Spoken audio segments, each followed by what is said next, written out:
días a todas, o tardes ya, y noches en España, en Europa, donde nos vean.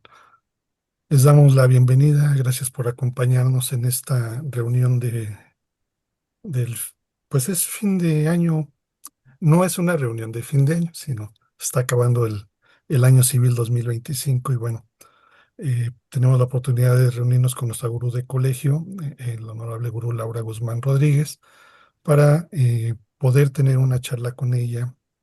El tema de esta reunión es la mente en el yoga. Eh, Les tenemos una recomendación.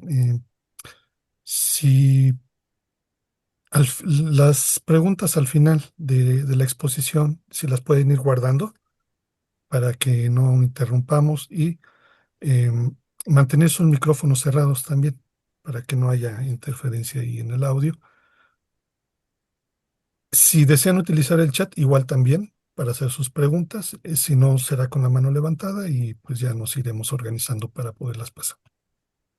Bueno, pues le vamos a dar la palabra a nuestro honorable gurú, unas palabras antes de la reunión, honorable, digo antes de la charla que nos quiera compartir.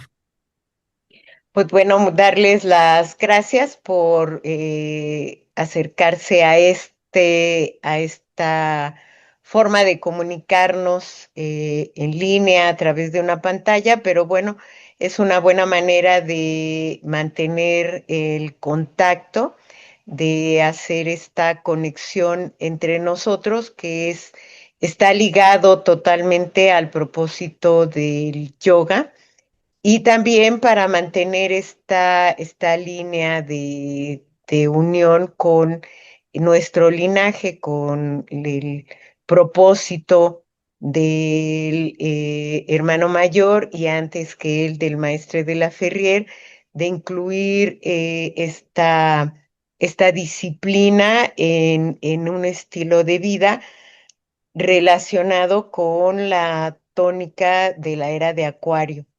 Así que nos conectamos pues entre nosotros, pero también conectamos, por decirlo así, de manera vertical con nuestro inspirador, después del hermano mayor, el maestre de la Ferrier, y a su vez el que conectó con el propósito para la evolución de la humanidad en esta era y esa fuente, ¿no?, de sabiduría que lo eligió como mensajero. Así que es un gusto siempre compartir algo e integrarnos para hacer una reflexión acerca de algunos conceptos relacionados con el yoga, como en este caso el trabajo con la mente, que es importante que hagamos énfasis, me parece que en la práctica, en lo que se considera ahora como la práctica de yoga, pues en términos más bien comerciales, poco énfasis se hace en el trabajo mental y el yoga es mental, es un trabajo para, por y con la mente. Entonces, es importante que nosotros transmitamos eso en la práctica y cuando tengamos oportunidad de hacerlo para que se vaya difundiendo más el verdadero propósito de la práctica de yoga, o más bien del yoga como una forma, como un estilo de vida y no nada más como una gimnasia, ¿no? Entonces, que de todas maneras tiene sus beneficios, pero no ese es todo su propósito. Así que, pues bueno, gracias por la presentación. Sí. Muy bien, pues ahora sí, la pantalla es toda suya, ¿no? Adelante. Gracias.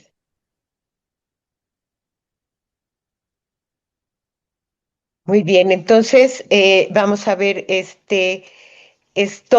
el concepto de la mente en el yoga, partiendo de que podemos considerarla desde el punto de vista occidental, que eso es muy importante, tener esta conciencia, aunque tratamos de unirnos a ese principio vital con el que conectaron los que en principio fueron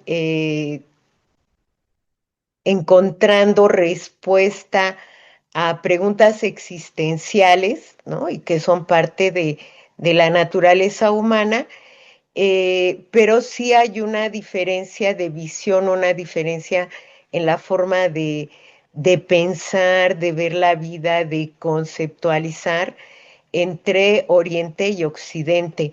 Así que nosotros estamos tratando de entender otra visión y eso ya de entrada es muy importante porque nos salimos de nuestro marco de referencia occidental para entrar en este otro esquema que es el oriental.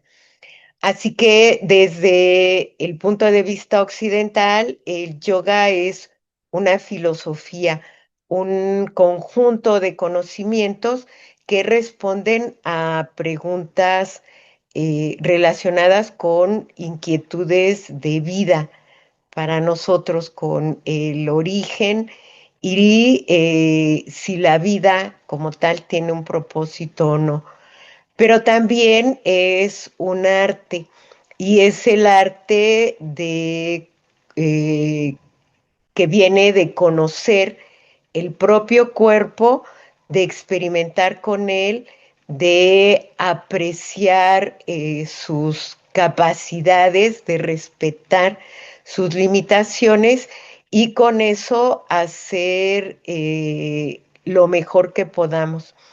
Y el arte viene no tanto por generar una experiencia bella desde el punto de vista estético, sino el arte tiene mucho que ver con el equilibrio entre los diferentes elementos que constituyen ese arte y lo que lo hace, le da esa característica de artístico es qué tanto se logró ese punto de equilibrio.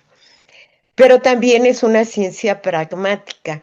Tiene que ver con este conocimiento de los elementos de nuestro cuerpo como materia, ¿no? Como maquinaria, como mecanismo, y cómo aplicar estas leyes físicas de la fuerza, la resistencia, el peso, la gravedad, el estiramiento, la velocidad, el ritmo, cómo aplicarlo para llevarlo no nada más a la práctica de posturas de yoga, sino aplicarlo a la vida, que la práctica en el tapete sea una especie de ensayo con respecto a lo que vamos a vivir. Así que el objetivo, o el resultado más bien de llevar a la práctica este gran conjunto de conocimientos, es extraer lo mejor que cada uno tiene para el propio beneficio, tanto físico como moral o ético, intelectual, emocional, psicológico y espiritual. Entonces, a final de cuentas, la integración, el conocimiento de todos estos aspectos y su integración tienen que ver con que seamos mejores personas, no mejores que nadie, sino cada vez un poquito mejor nosotros, en la medida en que nos vamos dando cuenta cómo estoy hoy y cómo estoy al día siguiente o cómo estaba ayer y poder apreciar esa diferencia, ¿no? Para ver si voy en esta vía de mejoramiento. Así que el yoga como tal recibe en la tradición hindú el nombre de Sanatana Dharma, que es un concepto asociado a lo que nosotros entendemos por religión. Eh, hay un gran componente religioso en el yoga, pero no tampoco como lo entendemos, como entendemos la religión en Occidente, de un esquema de sometimiento, ¿no? De obediencia a una divinidad, sino religioso en el sentido de una búsqueda permanente de integración con eso que se identifica como el origen de la vida. Y hay 6 corrientes principales, aunque como la vida misma, las formas de entenderla y de lograr esta comprensión son múltiples.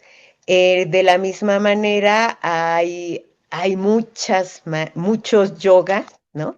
En este sentido, pero hay 6 corrientes principales.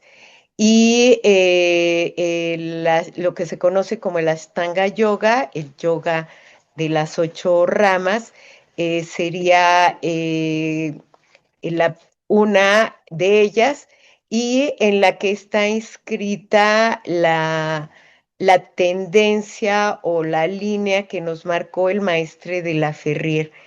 Este Ashtanga Yoga que es planteado por Patanjali y que tiene que ver con estos 8 principios, estas 8 áreas de exploración personal que hemos visualizado como separados, pero que desde la visión del yoga es uno mismo. Tal vez con excepción del samadhi, que es un momento, una experiencia de un momento, eh, todas las otras 7 se trabajan de manera simultánea. Las 6 primeras del Yama a Dharana están asociadas con el cuerpo. Así que desde este punto de vista, es parte o el cuerpo es parte de la mente o la mente es parte del cuerpo, ¿no? Así que nuestro trabajo mental empieza desde el llama, esta regulación que se asocia con la abstención del mal, estas este principio en el que revisamos aquello que va en contra de la vida y en principio de nuestra propia vida. Estos hábitos o costumbres que están asociadas a formas del pensamiento. Así que el trabajo con el yoga y el trabajo mental empieza desde este cuestionamiento acerca de lo que hago y el efecto negativo que tiene hacia mi persona, pero también hacia afuera. Y luego la práctica del niyama, donde lo que buscamos es el bien, aquello que beneficia de manera individual, pero también al conjunto, también a los otros. Así que estas 2 partes, aunque están asociadas aparentemente con reglas, ¿no? De conducta, para el yoga no es algo que se obedezca, sino algo que es resultado de una profunda reflexión y sobre todo de una profunda observación. ¿Cómo podemos llegar a darnos cuenta de que algo me perjudica, me hace daño? Pues solo observando el resultado de lo que hago y observando lo que hago. Así que a mí me parece que para este trabajo de conciencia que para el maestre de la Ferrier fue muy claro que eso es a lo que venimos en la era de Acuario, hacer un trabajo de conciencia. la conciencia solo se puede hacer mediante el cuestionamiento, dejar de aceptar lo que es solo porque así ha sido siempre y con todo lo relativo que pueda ser ese siempre, o porque lo hacen todos también con lo relativo que es ese término de todos, y sí es, por el contrario, una experiencia muy personal en el que vamos encontrando qué de razón hay en estos principios y sobre todo por el efecto que tienen en mi experiencia, pero también porque vamos descubriendo, cuando descubro que eso funciona para mí, como funciona para otros de mi generación, cómo funcionó para otros de generaciones anteriores,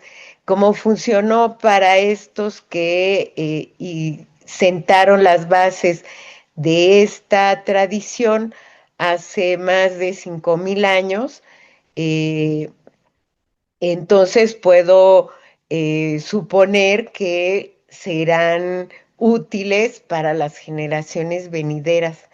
Así que el trabajo mental aquí es descubrir el nivel de sabiduría, ¿no?, de estos seres humanos que lograron conectar tanto consigo mismos y con los principios de la vida que nos los heredaron, y nuestro trabajo está en redescubrirlos, no en obedecerlos, no en repetirlos, no en imitarlos de manera inconsciente, sino sí a lo mejor imitar, pero para darme cuenta si eso lo puedo hacer carne en mí.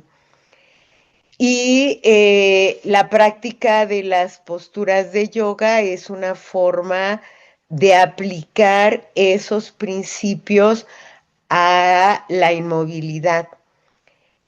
La inmovilidad está asociada con el silencio y también ahí hay un trabajo mental. La mente se resiste al silencio porque no tiene de dónde asirse. Necesita algo que capte su atención para hilar sobre eso. O también este vacío, ¿no? Hacer esta inmovilidad genera una especie de vacío que la mente también en este nivel tiende a llenar, y darnos cuenta de esta naturaleza de la mente que obedece también a patrones aprendidos y además que nos da la oportunidad de explorar el contenido de esos pensamientos y qué tanto tienen que ver con aspectos no resueltos, con cosas no dichas, con pendientes, con repeticiones de cosas que oímos acerca de nosotros mismos o acerca de otros, y de pronto darnos cuenta de qué tan limitado se nos parece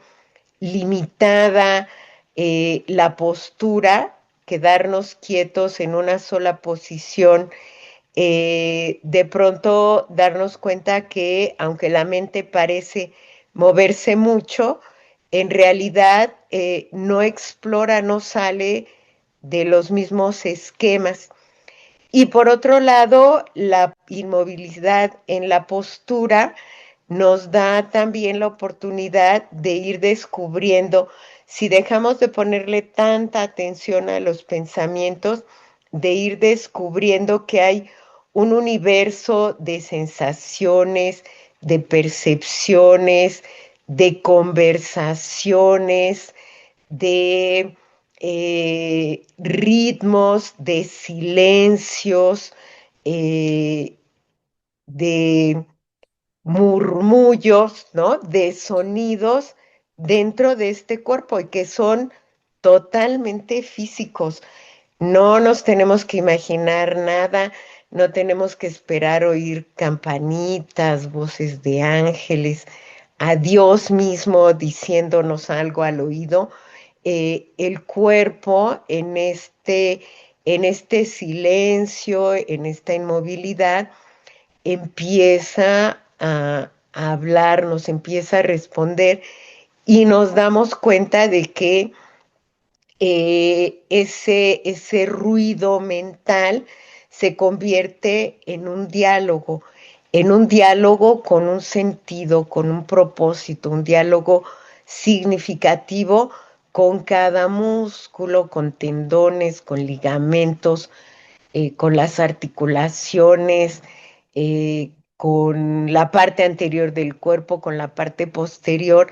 Vamos distinguiendo todas las diferencias, la diversidad que nos constituye, pero al mismo tiempo vamos identificando que hay un núcleo que mantiene cohesionada toda esa estructura, todo ese sistema y que además ahí vamos descubriendo también congruencia, ¿no? Entonces, de pronto es un sistema que se retroalimenta porque cuando conecto con esta congruencia interna, entonces empiezo a percibir que hay una congruencia en mi vida, aunque de pronto me parezca caótica, pero de pronto veo que algo que hago da un resultado y ese resultado me lleva a hacer otra cosa que da otro resultado y todo está conectado. Y si este último resultado no me gusta, entonces tendría que cambiar, ¿no? Revisar cómo empecé para llegar aquí. Así que vamos descubriendo también en esta actividad mental de reflexión, pero también de darme cuenta que también hay momentos de congruencia, de coherencia, como los hay de incoherencia y de incongruencia. Y luego con el pranayama tenemos la oportunidad de ir sincronizando dos sistemas que en la vida cotidiana parecen no tener nada que ver uno con el otro. Respiramos sin darnos cuenta incluso de que respiramos. ¿Cómo respiramos? A mí me sorprende mucho de pronto ver a las personas que respiran con la boca abierta, tienen la boca abierta todo el tiempo. Entonces, mucha de su respiración la están haciendo con la boca. Y claro, con la boca, dependiendo también de los ambientes, pues no es tan fácil hacer una inhalación profunda, ¿no? Pero así que su respiración desde la boca es muy superficial y no se dan cuenta, ¿no? A alguien pues de confianza que le mencioné que mantenía abierta la boca mucho tiempo, que si no se le resecaba, y decía que sí, sí se le resecaba la boca y que también la garganta, pero no se había dado cuenta que era porque tenía la boca abierta la mayor parte del tiempo. Entonces el pranayama es llevar nuestra atención, esta atención mental, a la respiración y coordinarla con la atención que le estamos poniendo a las percepciones físicas, pero también a estas percepciones físicas que de alguna manera son resultado de lo que hacemos en beneficio de este mismo organismo o en su perjuicio. Entonces se van ligando y en la experiencia de la postura podemos hacer un trabajo de llama, de niyama y de pranayama al mismo tiempo. Así que eso en una clase de yoga es importante como irlo integrando, porque desde, como mencionaba, desde nuestra visión occidental, separamos, ¿no? El llama es una cosa, el niyama es otra, y además lo simplificamos tanto como que el yama es nada más dejar de comer carne, por ejemplo, que es lo que luego hace más ruido a las personas ese cambio, y el niyama que tendría que ver con la energía sexual, ¿no? Entonces, como que esos son los puntos que más llaman la atención y reducimos estos conceptos que son integrales y que están todos concatenados con un solo aspecto, ¿no? Tenemos una mentalidad muy reduccionista y la práctica en una clase de yoga tendría que llevarnos a ampliar, ¿no? A romper esquemas, a rebasar límites para que la experiencia sea más completa, sea más universal.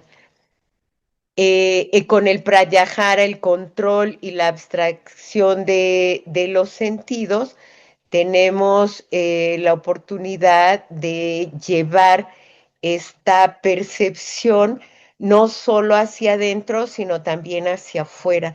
De qué manera lo que percibo afuera termina con el equilibrio interno que me costó mucho trabajo lograr y de pronto que pase una mosca ya me tiró el castillo de naipes. Entonces, esta revisión de mi relación también con los estímulos externos y cómo mi mente de inmediato se conecta con me gusta o no me gusta, ya me echaron a perder el momento o al contrario, gracias por lo que me regalaron y un poco también nuestra dependencia, ¿no? Acerca de esos estímulos, cuando algo me incomoda adentro, cómo tiendo a evadirme, ir hacia afuera, pero también cuando hay algo afuera que no me gusta, entonces me meto y hago como que no existe. Entonces, eso es algo que también cabe en la práctica de asanas en la clase de yoga. Y dharana, la concentración, y como vamos viendo, todo esto forma parte de la mente. Y en Dharana, la concentración, que todavía tiene que ver con el cuerpo, es eso, mantener esta tendencia a que la mente vaya y venga, irla limitando cada vez más para que se mantenga en la experiencia del tapete, ¿no? Que no se vaya más lejos del tapete a ver a lo que están haciendo los compañeros o el instructor, o cuando menos que se mantenga en la sala de yoga, que no salga, no se vaya más lejos. Y ya relacionado estrictamente con el tema de la mente, estarían las dos ramas de la Ashtanga, que son Dhyana y Samadhi, que tiene que ver con la contemplación y la meditación para tener la experiencia de la unidad consciente. Así que, como vemos, el yoga es un planteamiento integral en el que la mente está incluida desde el principio en este planteamiento de la Ashtanga Yoga, pero la mente concebida como el conjunto de elementos asociados a la imaginación, al deseo, a la voluntad, a los sentimientos, a las emociones, a ideas. Entonces, la mente es todo eso, es muy integral. Así que desde este punto de vista, los primeros 5 también son considerados como herramientas externas para un poco de preparación también, ¿no? para llegar al yoga propiamente dicho. Así que, y los últimos, en particular Dhyana y Samadhi, son auxilios externos relativos a las etapas de control mental. Entonces, todos son auxiliares externos, son herramientas que necesitamos los seres humanos, que descubrieron que dada nuestra naturaleza, los necesitamos para lograr este estado de unidad. Así que este trabajo mental es necesario porque tenemos la intuición de que todo proviene de un mismo origen, pero al mismo tiempo hemos vivido como experiencia desde el nacimiento la idea de la separación. Y además, pues bueno, dependiendo de nuestras experiencias, en algunos casos hemos llegado a asociar la separación con el abandono. Y de ahí, pues muchas de nuestras actitudes hacia nosotros mismos y hacia los otros para compensar esa, esa percepción de carencia, ¿no? De carencia de atención, de amor, de cuidado, de integración con algo más que nosotros. Así que nuestra percepción es sí de esa luz que se ve en la imagen al fondo, pero también la de esta botellita que se ve aquí al frente, ¿no? Que se siente como separada, como aislada, aunque el vidrio sea transparente, aunque se confunda con el fondo, como lo vivimos desde adentro, es como que justamente esa botella y ese tapón me separan, me mantienen aislado de ese principio de vida. Y el yoga, el trabajo principal del yoga es que a nivel mental recuperemos esa percepción de integración, de ser uno con el todo o con el absoluto. Desde esta percepción de desconexión, de sentirme, ¿no? Esta botellita llena de aire, pero separada de todo el aire que me rodea, entonces hay como una pérdida de mi centro de gravedad interno, ¿no? Como ese punto que me da la sensación de seguridad en base a mi propio equilibrio interno, y esto es mi equilibrio físico, mi equilibrio emocional, mi equilibrio intelectual, mi equilibrio mental y mi equilibrio espiritual, eh, eh, lo vamos perdiendo por nuestros aprendizajes y las experiencias de vida. La pérdida de este centro de gravedad nos hace vivir desorientados, enfermos, ¿no? Con esta percepción de separación, nos ignoramos mucho acerca de quiénes somos. Hay una desconexión mente-cuerpo, una percepción de vacío e incluso de disociación, ¿no? Si le pongo atención a mi cuerpo, me desconecto de las emociones. Si le pongo atención a mi aspecto intelectual, me olvido del cuerpo.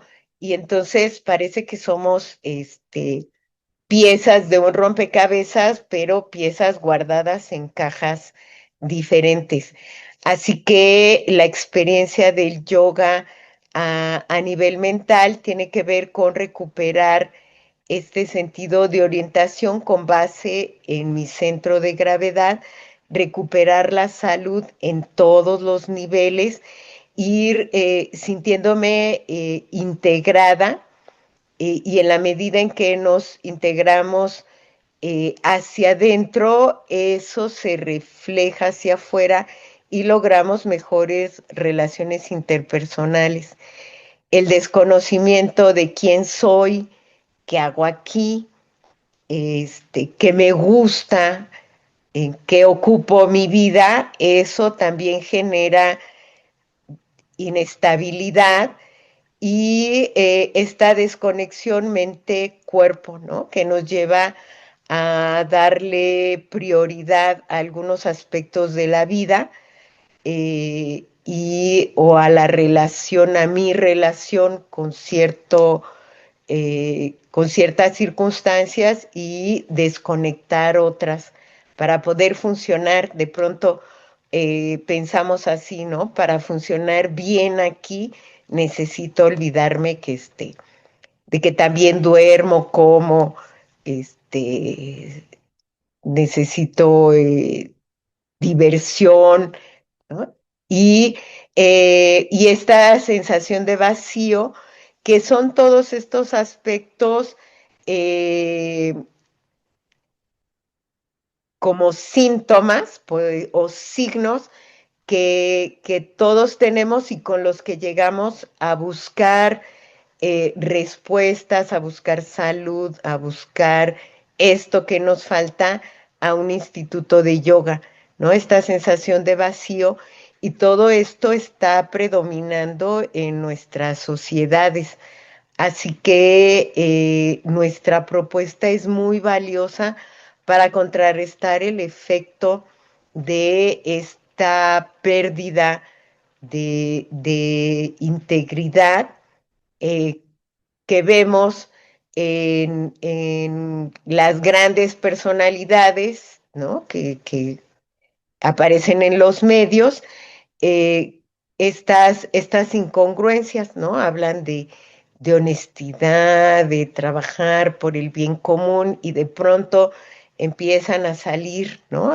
Fotografías, reportajes de que tienen una vida terrible familiarmente o están metidos en actos delictivos, son nocivos para la sociedad y ni siquiera ellos se dan cuenta, ¿no? De esta disociación.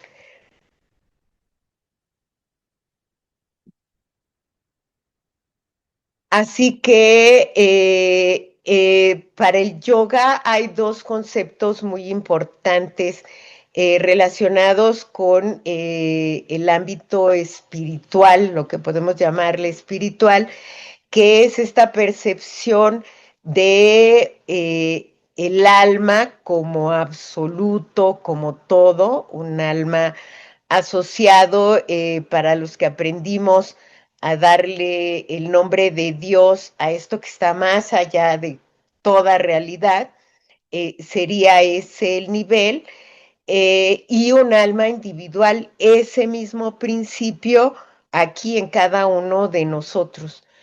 Así que este concepto de mente, decíamos, en el alma individual, está asociada a la imaginación, a los deseos, a las emociones, a las ideas. Y para el yoga es esto lo que predomina en el nivel humano, pero no es nuestra naturaleza.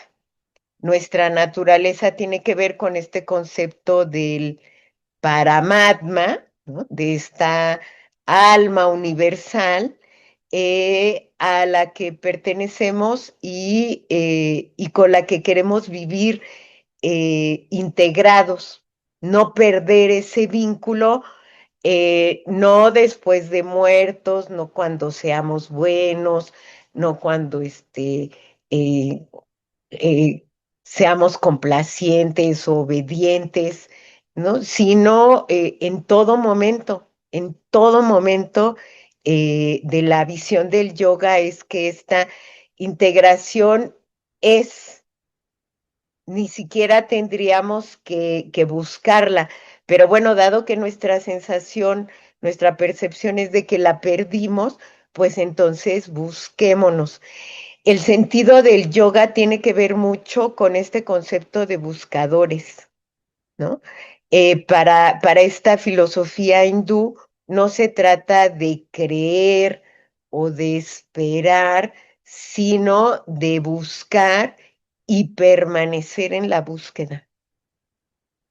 Y eso ya es yoga. Entonces, para esta mente desde el alma individual, la mente es la fuente de la infelicidad, porque ahí justamente es en esta mente donde generamos estos pensamientos de separación, de carencia, de abandono, de aislamiento. Y otro aspecto es también que desde esta mente no somos capaces de aceptar la verdad. Y parece evidente de pronto, pero no es fácil llegar a percibir como real esta percepción de que el origen de nuestro descontento está dentro de nosotros, ¿no? Eh, ¿Por qué? Porque estamos acostumbrados a atribuir la causa de nuestros problemas a un origen externo. Entonces, si algo no es como a mí me gusta, si algo no está en la medida de mis deseos, es porque alguien o algo se interpone. Así que, y cuando la mente encuentra, ¿no? Quién responsabilizar por lo que sucede aquí adentro, pues ya encontró el camino fácil. Entonces, nos quedamos ahí, ¿no? Empezamos. Y bueno, hay cosas así de nuestra formación tan claras, como que, por ejemplo, si un niño se golpea con la pared, ¿no? Luego vamos y le decimos, ay, esa pared, ¿no? Qué tonta, ¿por qué se le atravesó a mi niño? Entonces, desde ahí ya nos vamos programando para encontrar si algo me pasa, en lugar de ver qué hice, cómo lo hice, para no repetirlo, buscar a ver quién fue. Entonces, esta es una tendencia de la mente, el percibir lo que hay afuera y relacionarlo con lo que sucede dentro de mí. Pero, ¿cómo hacer lo contrario? A eso le tenemos que enseñar. Y por eso el maestre de la Ferrier habla de un proceso de reeducación. Esa es la base de esta reeducación que él plantea. Cómo enseñarle a nuestra mente que en lugar de primero ver qué pasó afuera, revise qué está pasando adentro. Así que el miedo, la falta de disciplina, la falta de confianza en nosotros mismos, la dependencia en los otros, todo esto nos lleva a ignorar eh, al ser interno, lo que verdaderamente somos y en donde está la realidad de lo que está sucediendo. Lo de afuera es relativo, tiene que ver con los otros, será su realidad, pero la realidad es lo que está ocurriendo aquí y yo qué quiero hacer con esa realidad. Entonces, dentro de la Ashtanga Yoga tenemos esta otra visión que es la del Hatha Yoga, y el Hatha Yoga nos habla de un equilibrio psicobiológico, un trabajo mente-cuerpo, y entendido el cuerpo no nada más como músculos y huesos, sino es todo el sistema completito. Y nos habla de para que haya un equilibrio se necesitan cuando menos dos aspectos. Uno es el deja, que está asociado con la energía del sol y que está asociada a la fuerza de contracción masculina. Me parece que en nuestra práctica hacemos énfasis a veces en esto entre integrar la energía del sol y de la luna y se queda como allá arriba, ¿no? Como el sol, si salió, si no salió, me lo imagino, con la luna, ¿no? Esperemos que esté llena para que también me inspire, pero se queda como un trabajo eh, más a nivel de imaginación. Y el trabajo del que nos habla el yoga es la mente está en el cuerpo, es el cuerpo también. Entonces, no nos tenemos que ir más lejos. ¿Cómo conectamos con esa energía del sol? No imaginándolo, no sintiendo su calorcito, sino en la fuerza de contracción. Este equilibrio psicobiológico tiene que ver con cómo contraemos y cómo contraemos, ¿no? Y jalamos y cómo soltamos y expandemos ese equilibrio y ese lo podemos hacer como percibir más claramente en la práctica de asanas. Entonces, esta fuerza del sol es una energía imantadora, ¿no? La contracción tiene que ver con jalar y se le asocian cualidades de activo, caliente y consciente. Y es una energía que se mueve hacia uno mismo. La energía de la luna es una fuerza de expansión. Entonces, conectar con este equilibrio entre la contracción y la expansión. En todo momento y en cada, por ejemplo, en la práctica de las asanas, en qué momento contraigo y no bajo, o no doblo, o no giro, o no estiro, y en qué momento suelto, y entonces resulta que sí. Leía un comentario de un maestro de yoga que de pronto tiene una conversación, bueno, y una como una práctica, como un intercambio, ¿no? De saberes con una persona con mucho trabajo físico enfocado en los músculos.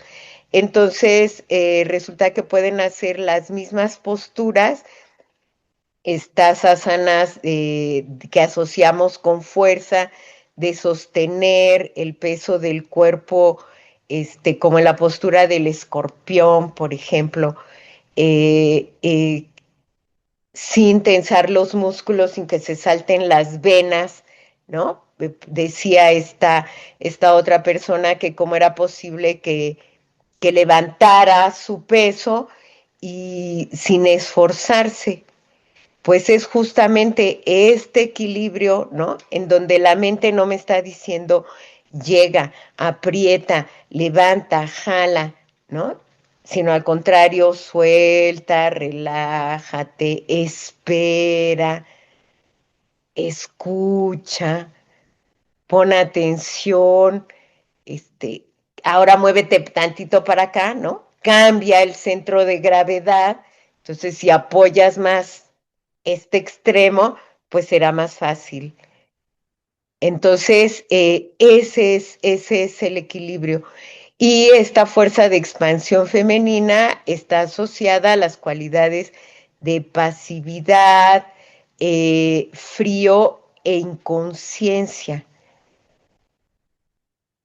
¿Qué hay en el equilibrio entre el consciente y el inconsciente? Surgiría la intuición. Entonces, no es que el inconsciente, ¿no? Tengamos que hacerlo todo consciente, ¿no?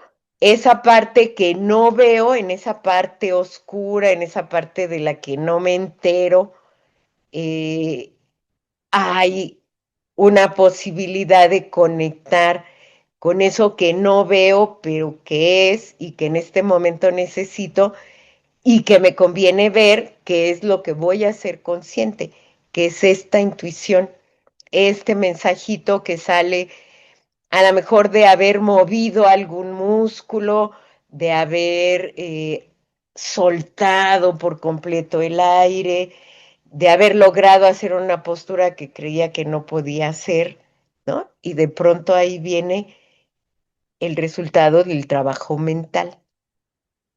Y esta energía de Ta es la energía que sale de uno mismo. También el equilibrio que quiero jalar hacia mí, que quiero atraer y que quiero soltar.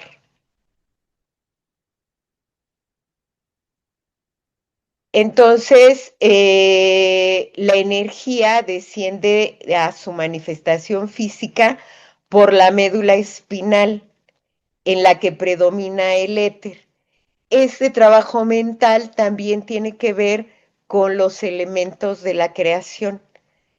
Entonces, esto que llamamos prana, ¿no?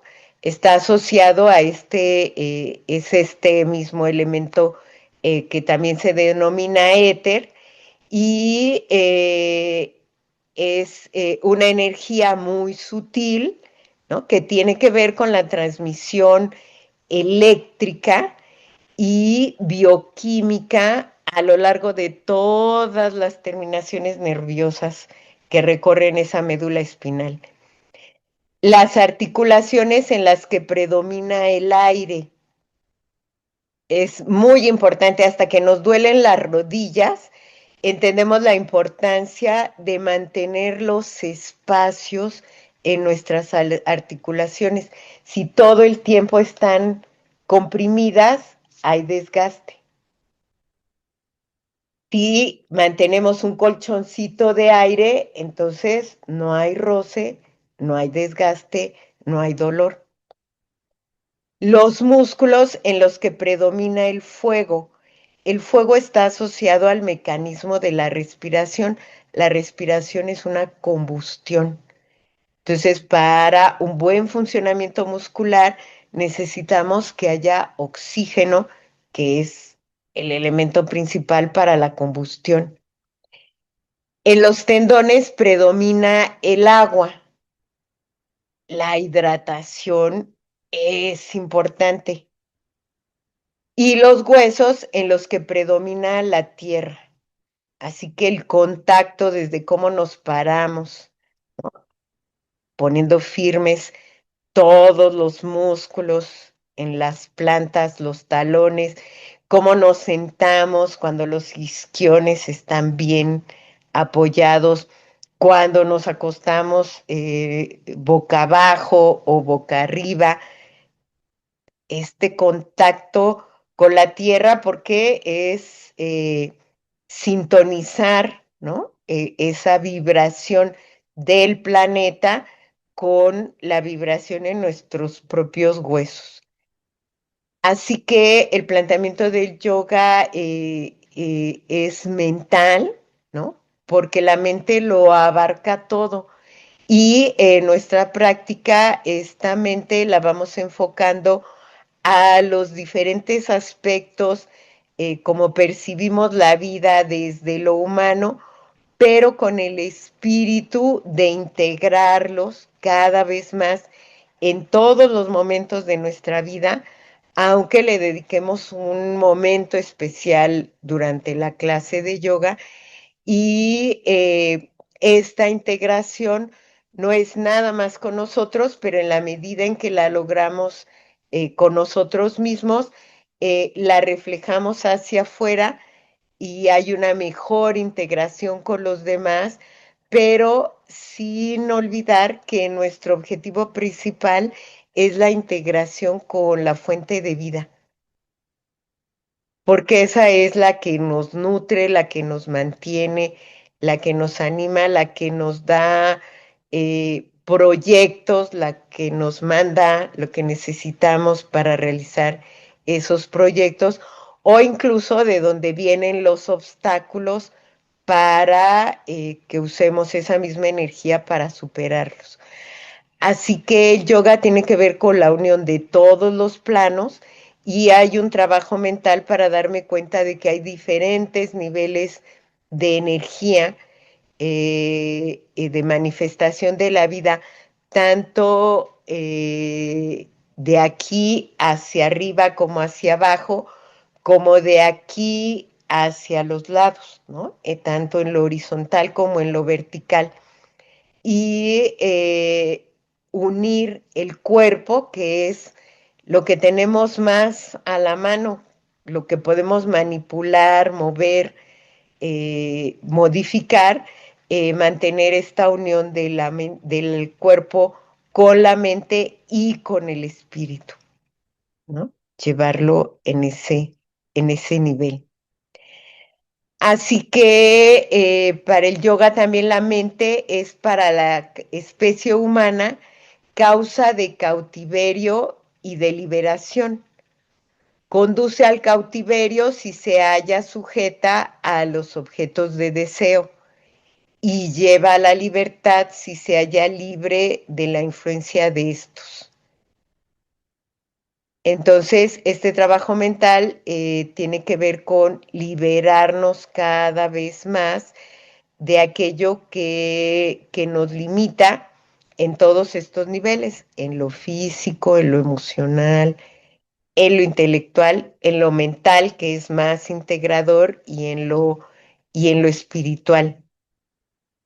Así que sí, para mí es muy importante rescatar esta noción de que el yoga es mental y eso no quiere decir sentarnos a leer libros o tomar cursos, ¿no? Sino es porque es la mente es eh, eh, en donde está nuestra conciencia, nuestra capacidad de darnos cuenta de lo que hacemos y del resultado que obtenemos con lo que hacemos. Y si eso que hacemos me lleva a esta percepción de unión, de integración, estoy haciendo yoga. Si por el contrario me separa, ¿no? Entonces no es yoga aunque haga asanas perfectas o me quede 3 horas sin respirar. Muy bien, pues bueno, creo que tenemos materia para platicar un ratito. Bienvenidos todos, todas las que se integraron después porque somos puras mujeres. Ah, bueno, José Luis llegó finalmente. Ya no dejaste solo a Alejandro. Muy bien. Gracias, gracias por conectarse. Gracias, honorable. Pues pasamos. José Luis, ¿quieres hacer la de anfitrión? Seguimos. Eh, reiterando los saludos, disculpen, pero ando como loco esta semana. Este, ¿Qué me preguntabas, Alex? Bueno, eh, ¿deseas continuar como anfitrión o le seguimos? No, sigue todo. Bueno, bueno, pues entonces pasamos a preguntas y respuestas del honorable. Así que Comentarios también, también experiencias. agregados, Sí. Sí, sí, sí. agregados. La mano de Yolanda. Sí, Yola, adelante.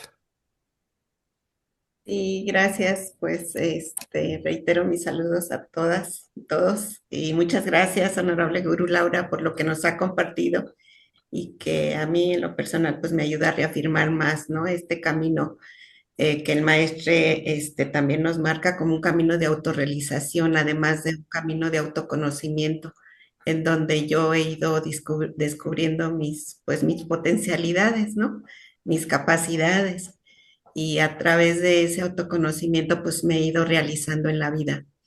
Y yo ahora lo que veo es que he leído mucho últimamente acerca de las neurociencias y cómo ahora todos estos descubrimientos que está haciendo la ciencia, cómo apoyan ahora, cómo le suman a toda esta propuesta del maestre, porque el maestre hace mucho énfasis, ¿no? En el yoga yoguismo, del trabajo tan importante que se hace en las glándulas al estar en las asanas, ¿no?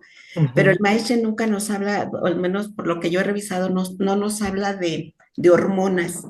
Y ahora la neurociencia habla mucho de las hormonas, ¿no? Que están ahí en el cerebro, que se están produciendo en el cerebro cuando estamos meditando, cuando estamos concentrados en alguna actividad. Y a mí eso me ha ayudado mucho a comprender todavía más, ¿no? La propuesta del maestre y a sumar, ¿no? Todo esto que ahora dice la neurociencia a nuestras prácticas, inclusive a la práctica cotidiana, ¿no? Cómo cada parte del cerebro se involucra en cada una, hasta en cada movimiento, ¿no? Se habla mucho de la función de la corteza prefrontal y bueno, para mí es maravilloso ahora cómo la neurociencia retoma, ¿no? Todo esto que ya los sabios de la antigüedad nos decían de los efectos que tenía, por ejemplo, la meditación, ¿no? Ahora está, pues está de moda el mindfulness, ¿no? Entonces, pues la ciencia, ¿no? Simplemente está sacando a la luz lo que los sabios de la antigüedad ya nos habían dicho. Entonces, pues muchas gracias, honorable gurú, y un placer compartir y ver a los que están presentes. Gracias. Gracias. Sí, es muy importante recuperar eso, porque bueno, el lenguaje que incluso el maestre todavía utiliza es este lenguaje de asociado con cuestiones tradicionales, con el esoterismo, con el ocultismo, con las religiones, porque bueno, eso es lo que había en su época, pero ahora a nosotros nos toca ver que ese lenguaje, hablar de energías, de planetas, era una forma de explicar esto que desde la ciencia ahora tenemos nombres muy concretos para llamarle, ¿no? Cuando el maestro hablaba de glándulas, pues lo que las glándulas producen son hormonas y no había tanto conocimiento acerca del efecto de cada hormona, pero ya lo dejó ahí sembrado. Y ahora tenemos, bueno, sí, estas hormonas, pero estos neurotransmisores, ¿no?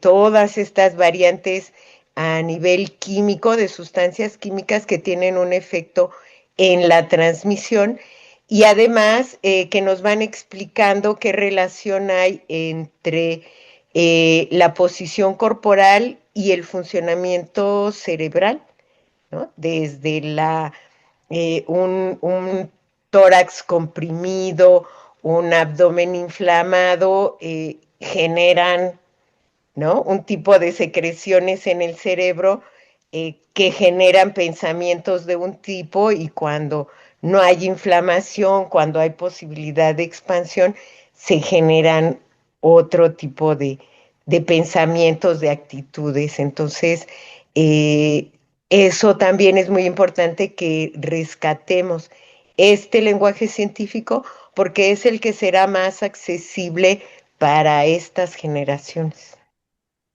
Muchas gracias por el comentario. Y adelante, José Luis. Está cerrado el micrófono. Que reitero los saludos y una disculpa por haber llegado tan tarde, pero pues la situación así está en estos días. Miren, yo pienso que esto de que abordó ahora para los miembros, profesores, instructores, es bien importante para nosotros integrarlo. Eh, yo he estado estudiando mucho la Ashtanga y yo pienso que es fundamental que entendamos que la Ashtanga se practica simultáneamente. No es por separado, no es uno, luego el otro o por aquí, sino que es una práctica simultánea. En la práctica de las asanas, tenemos que entender cómo se integra el yama, el niyama, el pratyahara, el pranayama, dharana, dhyana, en la misma práctica. Pero además, Es posible que secularicemos a este concepto de la Ashtanga, porque el Ashtanga se puede practicar, si uno es consciente de ello, lavando los platos, o haciendo la limpieza, o conduciendo el automóvil, porque la Ashtanga no es algo que podamos decir, lo voy a encontrar hasta que llegue a la casa a una parte y otra cuando vaya a mi clase de yoga a otra, sino que es una simultaneidad importante. La asana no es solamente Paschimottanasana, sino la postura mental también. Hay una postura mental, una postura en la vida. Esa es una asana. Y esa asana va acompañada de yama niyama, pratyahara, pranayama, dharana, dhyana. ¿Sí? Entonces, algo que tenemos que incubar nosotros como instructores en los institutos es enseñarle al alumno que estas concepciones, que muchas veces son metafísicas en algunos aspectos, ¿verdad? O pueden ser filosóficas, tienen su base, como lo ha dicho la gurú, científica. Hoy conocemos mucho más, mucho, ¿no? No, el maestro de la Ferrier no tenía idea, ¿verdad? De lo que hoy se conoce de la neurobiología, de las neurociencias, de las 60, 70 variantes hormonales que produce nuestra glándulas tiroides, paratiroides o de las suprarrenales, todo esto, ¿verdad? Andaban explorando apenas en el tiempo la medicina cómo funcionaban las suprarrenales, qué sustancias producían, etcétera, en los años que el maestro de la Ferrer estaba.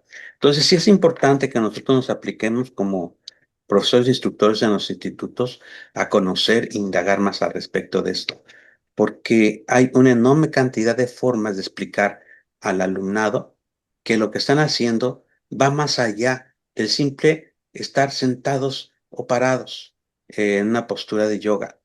Sí, proyecta más allá, es una simultaneidad que tenemos nosotros primero que comprender para poderle explicar al otro. Pero la Ashtanga es, hasta donde yo he logrado comprender, es la simultaneidad de esos 8 elementos en uno solo. O sea, los dividimos así para poderlos entender y manejar los conceptos, pero en la práctica está todo integrado. Una postura cumple con el llama.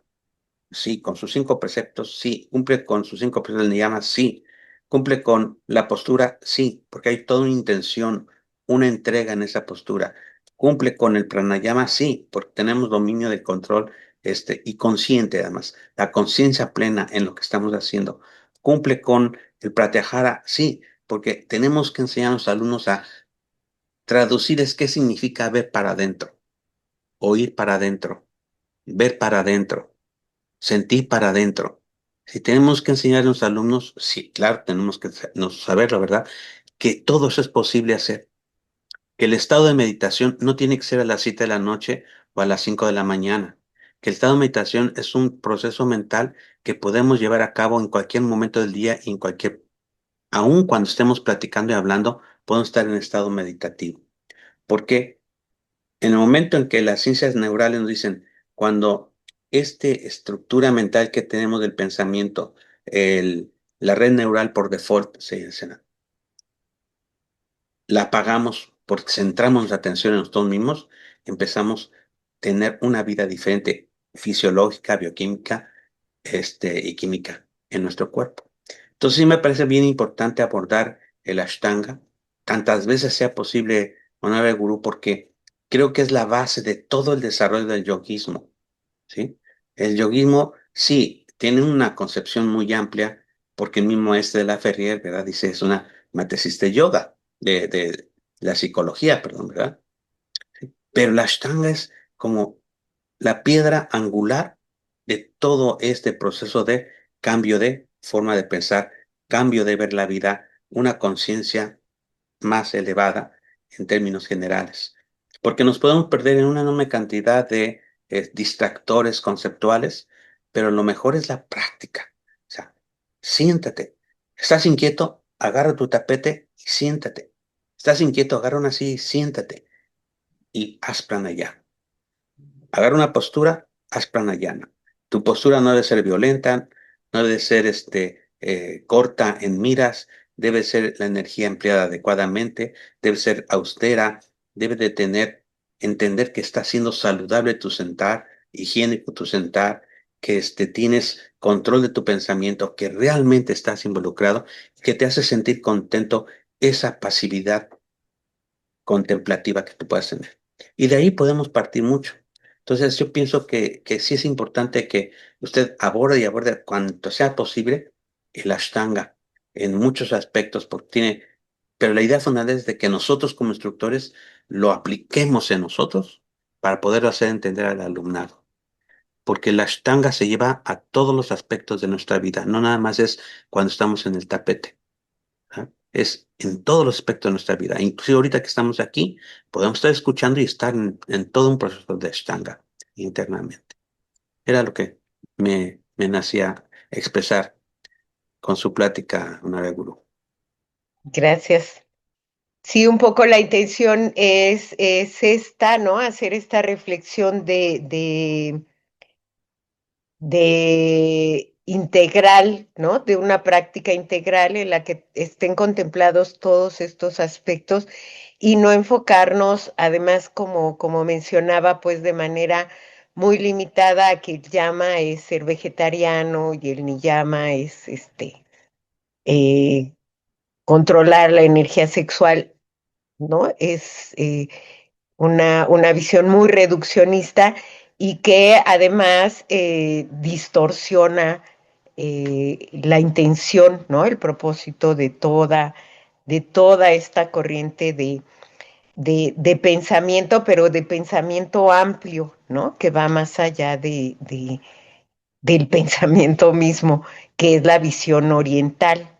Entonces sí necesitamos recuperar eso y por eso, bueno, alguna de de lo que quería comentar con respecto a esto que solemos hacer luego como instructores, es empezar a hablarles de las energías y que sientan, eh, y es inducir, ¿no? Una experiencia, es dirigir, de alguna manera es manipular el pensamiento del alumno y de lo que se trata es de facilitarles la experiencia y que cada quien viva la experiencia que esté a su alcance, que le toque vivir, que sea lo que en ese momento captó y es suyo, pero que no tenga sesgo, no tenga dirección, nada. Nosotros ayudamos a que no, a que se cuiden, ¿no? Estos aspectos del llama y el niyama para que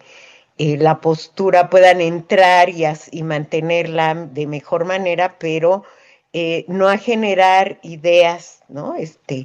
A despertar su imaginación, porque con que su atención esté en su cuerpo, ahí ya tienen, no necesitan más indicaciones, más que lo que su cuerpo les está diciendo.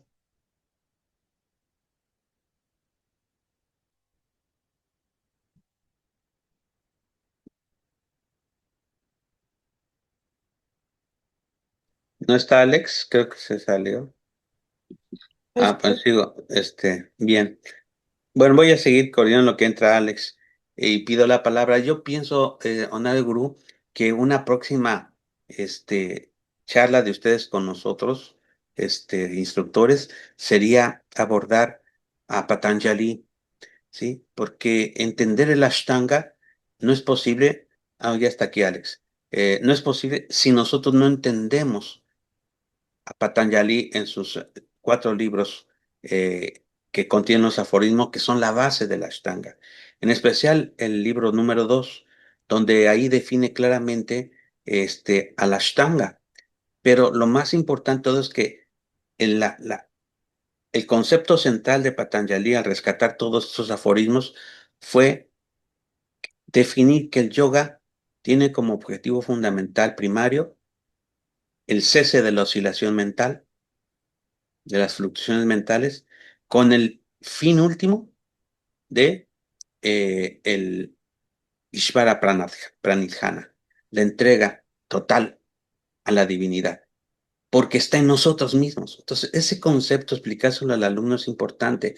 ¿Por qué estás viniendo a hacer yoga? Hay un sentido por el que estamos haciendo la práctica de asanas aquí, porque estamos tratando de encontrar la identidad propia que la hemos desterrado de nosotros a través de procesos culturales y más en el tiempo que hoy vivimos, ¿verdad? Pero sí, yo sugiero que la siguiente charla que nos dé Honorable Gurú sea relacionada con Patanjali y su obra, básicamente. Muy bien, tomo nota para considerarlo muy bien. ¿Qué más? ¿Algo más que quieran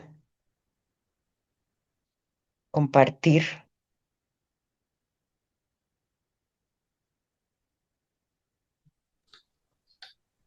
Sí, Rosa bueno, Amelia, honorable. sí, gracias, Ale.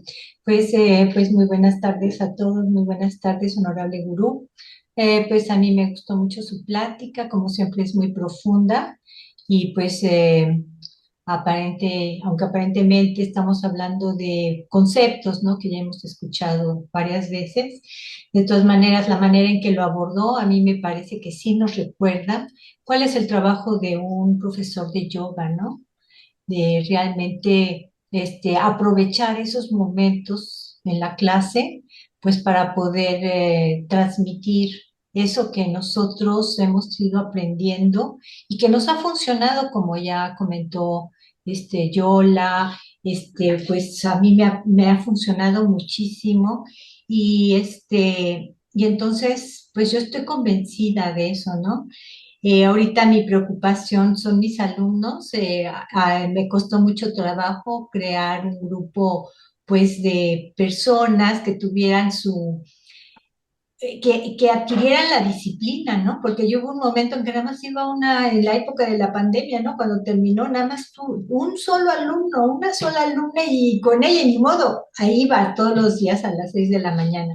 Y bueno, poco a poco se ha ido agrandando ese grupo, estoy bien contenta porque es un grupo que ha hecho disciplina y además hay muy buen contacto entre todos, hay muy buena vibra. Entonces estoy muy contenta con ellos, ¿no? Pero al mismo tiempo me da un poco de temor porque digo, y de veras les puedo llenar todas sus expectativas, ¿no? Porque luego hay personas que van con la idea de que van a bajar de peso o a lo mejor van a poder hacer, pues, posturas pues muy difíciles y pues yo veo que por más que le hacen, pues no, están muy limitados, pero yo también sé que es de mucho tiempo, ¿no? No es de que en un año ya puedo hacer todas las posturas, hay posturas que a mí me gustaría hacer como la que usted dijo del escorpión, pero por más que intento, la verdad que no puedo, ¿no?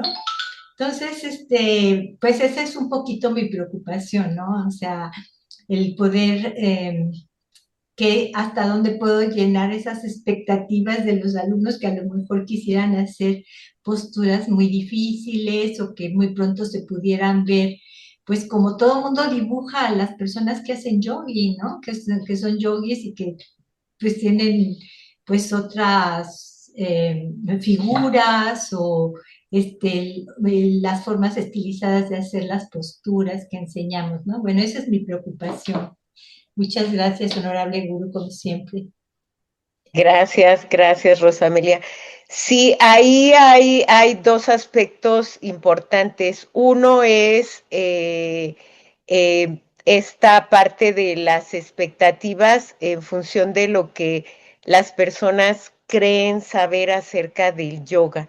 Así que ahí tenemos una oportunidad como de ir ubicando estas fantasías, ¿no? O desmintiendo esto que han concebido como posibilidad del yoga.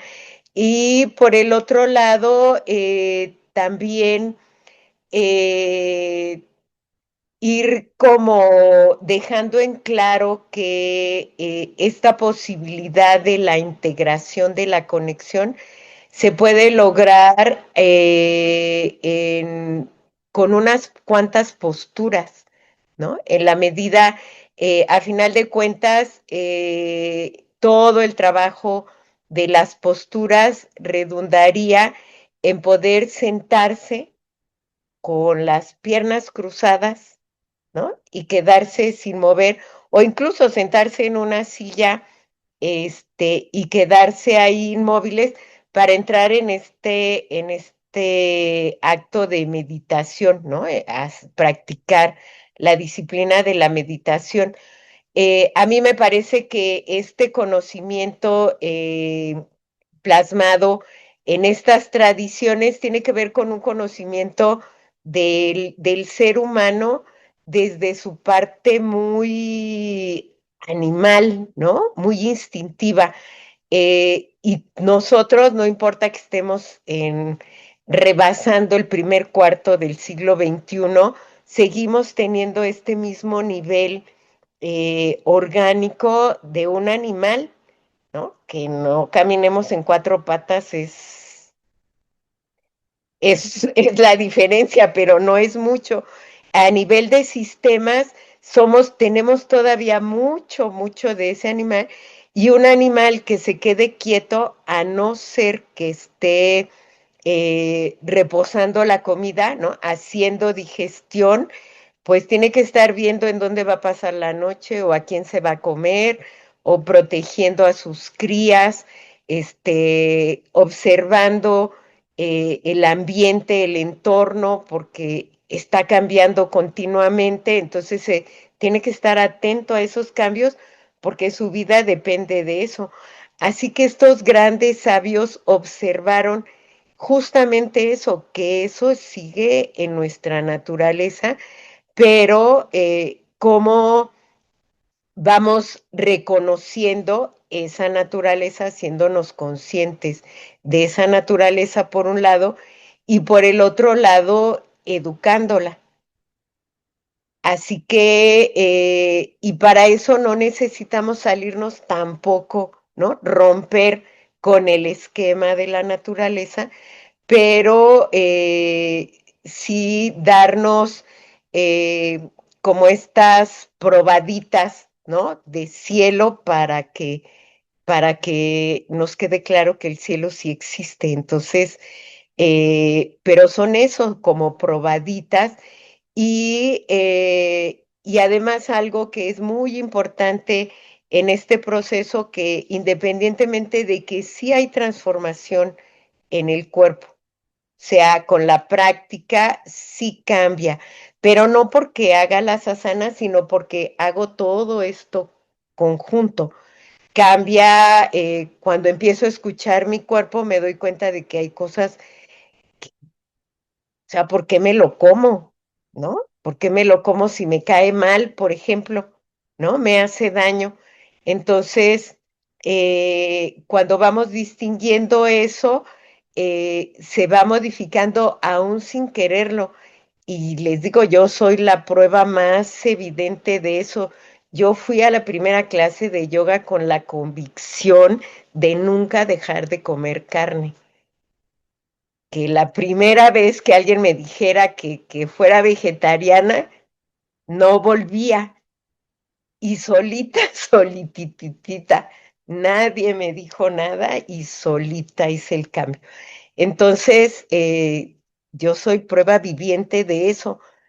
Cambia algo en el cuerpo y empieza a cambiar, empieza a haber inquietudes por hacer cosas distintas, por animarse a probar, a cambiar un hábito, aunque sea nada más para ver qué pasa, ¿no? Yo todavía hice el cambio de alimentación, pero dije, en el momento en el que algo se me antoje mucho, o tenga mucha hambre, me como lo que sea, ¿no? No, no, no pasa nada, vuelvo a comer carne en cualquier momento. Y, y no pasó, no, eso nunca, no ha sucedido hasta ahora.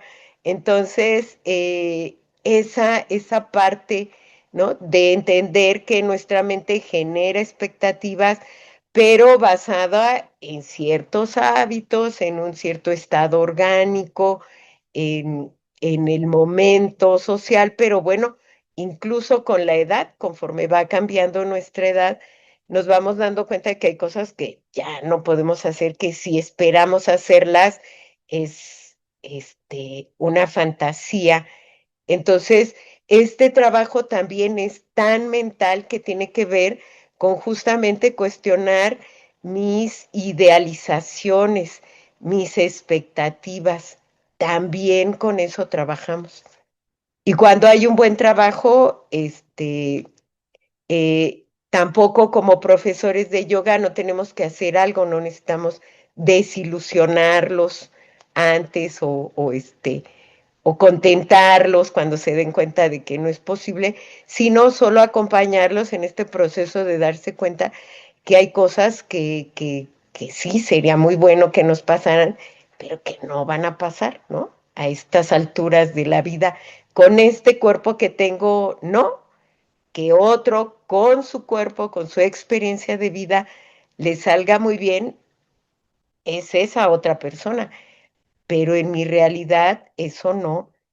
Y luego la otra es preguntarme si de veras ese es mi objetivo, si le dedico 2 horas o 1 hora a una sesión de yoga para eso, para hacer una asana de fotografía, como que si ese es todo mi objetivo en la vida, también habría que preguntármelo. Y bueno, sí informar también que esas personas que hacen esas super posturas, algunas trabajan de 6 a 8 horas diarias para que les salgan así como les salen, para quedarse más de 3 minutos en esa postura. Yo tendría que estar a dieta en el gimnasio para tener cuerpo de mis universo. Me interesa, quiero dedicarle mi vida a esa. No, gracias. Hago lo que puedo con el que tengo, ¿no?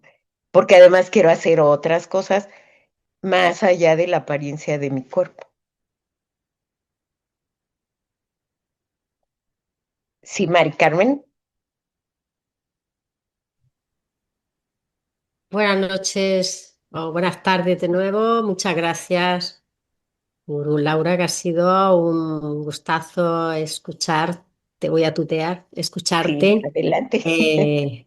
Lo he disfrutado mucho, ¿no? Porque veo que has aportado luz en algunas cositas que, vaya, están por aquí tirando cohetes, pero bueno.